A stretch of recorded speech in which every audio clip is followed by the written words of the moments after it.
की आचार्य गुरुवर श्री ज्ञान सागर मुनि महाराज की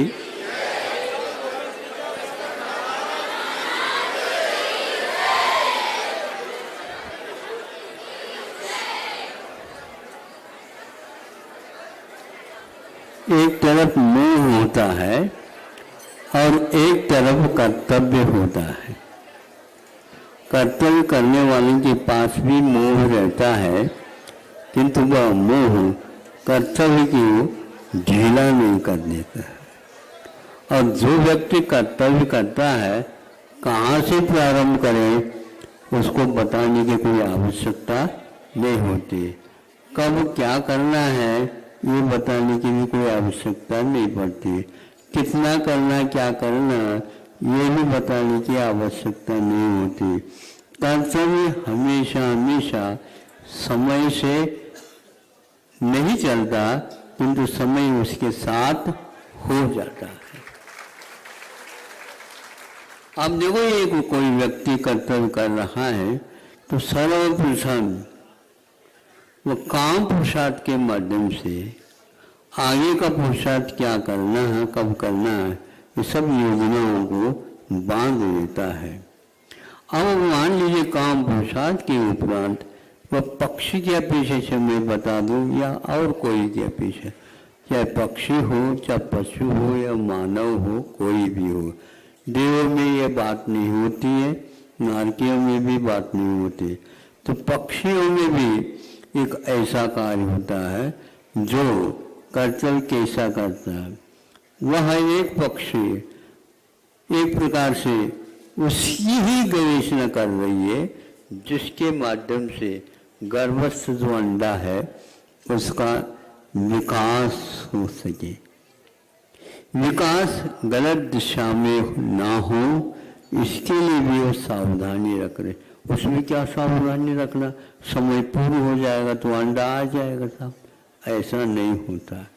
इसमें उसका कर्तव्य रात दिन का लगा हुआ रहता है। किसी को बताती नहीं वो पक्षी, किंतु भीतर वालों के साथ संबंध अवश्य रखती। भीतर उसके साथ जो अंडा है भीतर, उस अंडे के लिए वह इस प्रकार का आहार, इस प्रकार का विश्राम, उस प्रकार के ही संस्कार वह अपने भावों के द्वारा भी उसको प्रदान करती रहती है। तब कहीं जाकर के वह भीतर का अंडा भी प्रौढ़ होता हुआ अपने स्वरूप तक आ जाता है। तो समय पर अकाल में भी नहीं, अति काल का उल्लंघन करके भी नहीं, स्वस्थ संतान का उत्पादन हो जाता है। इतना ही पर्याप्त नहीं भगजा नहीं, वो जहाँ घोंसला तैयार किया है वो किस काल में किया है, गर्भस्थ अंडे को लेते हुए भी एक बार देखा था, बार बार उठ करके वह पक्षी उसके योग्य तिनका ले आती थी। और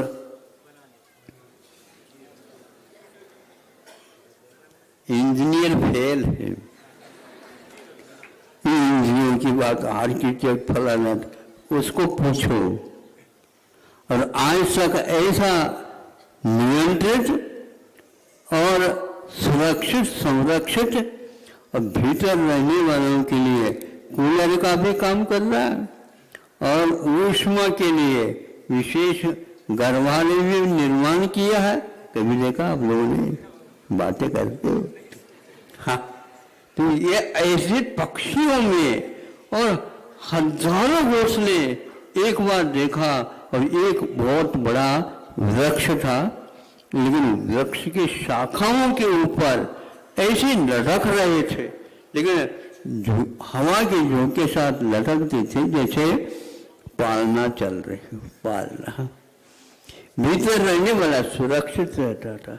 और वह जब प्रसूति हो जाती है, गर्भ में से अंडा आ जाता, तो अंडे को वह विशेष रूप से सावधानी के साथ पालन पोषण ऊष्मा दे करके करते।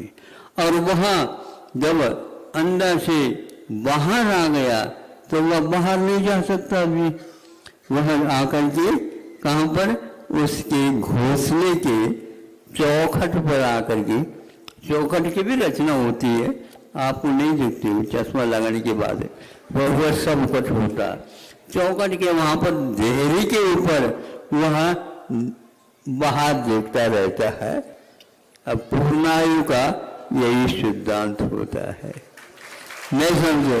इस प्रकार वह अपने आयु को पूर्ण करते हुए, विकासोन्मुखी होते हुए, उसके समय समय पर दाना पानी आदि देता रहता। पक्षी कर्तव्य का निर्वाह करता है, कितनी मात्रा में चाहिए, कितनी चाहिए, किस क्वालिटी का, किसकी गुणवत्ता का देना, वह किसी भी प्रकार से उसमें अपथ्य का सेवन और पथ्य का भी अति रूप से सेवन नहीं करता, क्योंकि भीतर गर्भस्थ जो है उसका ख्याल, उसकी चिकित्सा, उसका विकास का क्रम सारा का सारा उसके दिमाग में रहता।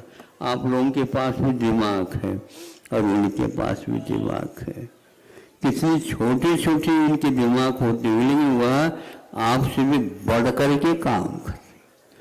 कभी भी किसी के पास जाकर के हमारे लिए घोंसला बना करके दे दो, सरकार के सामने जाकर के हाथ फैलाया हो, नहीं, अपने दोनों पंखों के बल पर कोसों यात्रा प्रतिदिन करते हुए शाम को दस्तखत करने के लिए आ जाते,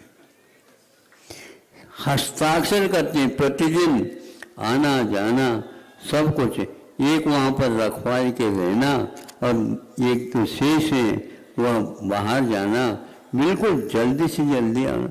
इधर प्रसूति से पूर्व में वह इस ढंग से बिल्कुल वातानुकूल, जिसको आप बोलते हो एयर कंडीशन, कंडीशन किसी का नहीं, कर्तव्य का कंडीशन है। निबंध जो होता है, वह अनुबंध जो होता है, वह अपने भावों के लिए होता है, स्खलित न हो या द्वा न हो, इसलिए उसको रखा जाता है। जब वह और आगे विकसित हो जाता है तो फिर वहाँ उसमें उसकी मात्रा जो देने योग्य तो बदल करके दूसरे और चीज़ों से उसको पुष्ट कराना पक्षी कर देता है। पता तो नहीं कि हम ये खिला रहे हैं, वो खिला रहे हैं, वो खिला, वो बेटा बेटा खाता रहता, फिर भी वह बोलता रहता है देर बहुत लगा रहे हो, बहुत देर लगा रहे हो, बहुत देर लगा रहे हो। हाँ, अब देर से ही घास खाएंगे तो वह एक प्रकार से पचेगा, इसलिए देर करना आवश्यक है। इसको पहले पचाओ, तो पचा करके जब पंखों में इसमें बल आ जाता है तो अब तुम पंख वाले कहलाओगे, नहीं समझे? अब एक पंख से काम नहीं होगा, दोनों पंख चलाने होंगे, तो फिर इसके उपरांत आप धरती पर चलोगे नहीं, तुम तो धरती से ऊपर उड़ोगे। आसमान में उड़ना पंख वालों के लिए वरद हस्त यूं कहना चाहिए, आजीवन वह बना रहता है।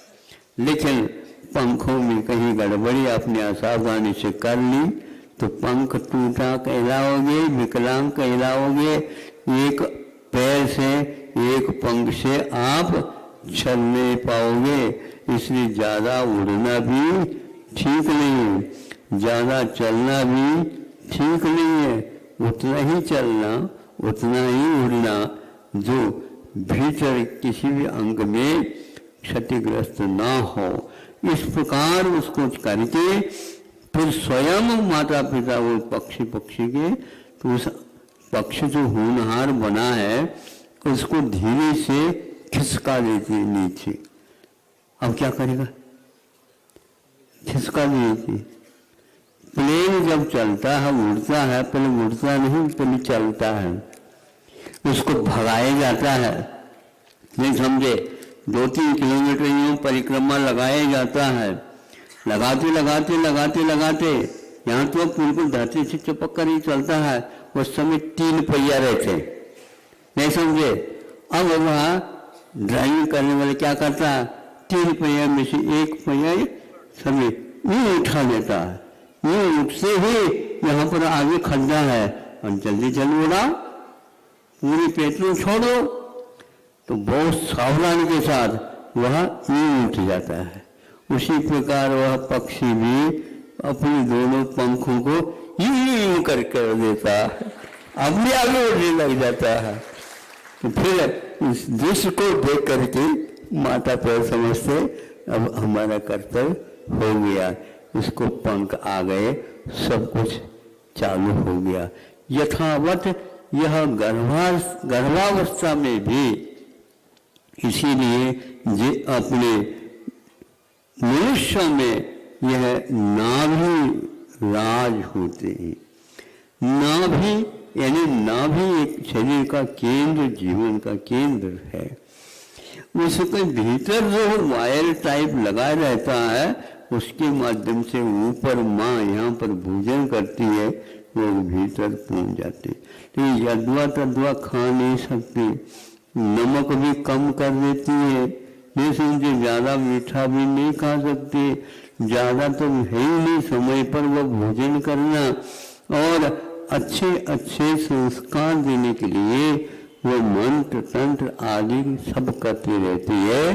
तब कहीं जा करके बाहर जाने के उपरांत शिक्षा नहीं मिलती। शिक्षा तो गर्भावस्था में भी वह देती रहती है। वह भाव करना ही उसकी भावी शिक्षा है।